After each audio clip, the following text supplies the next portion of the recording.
திருப்பூர் மாவட்டம் காங்கேயம் ரோடு சென்னிமலை பாளையம் பகுதியில் கட்டி முடிக்கப்பட்டு 5 லட்சம் லிட்டர் கொள்ளளவு கொண்ட குடிநீர் மேல்தேக்க தொட்டியில் பொதுமக்கள் பயன்பாட்டிற்கு கொண்டுவரப்படவில்லை என்று புகார் எழுந்துள்ளது.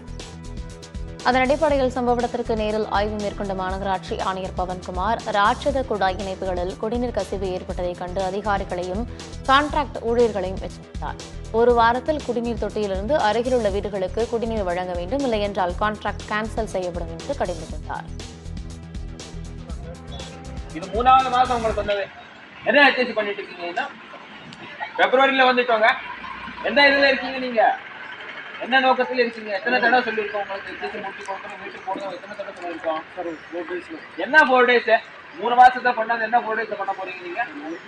என்ன நினைக்க நீங்க ஒரு பாதி வந்து பண்ணல அப்படி நீங்க வந்து ஒரு வாரத்துல வந்து முடிக்கலன்னா கிட்ட வராது. புரியுதா?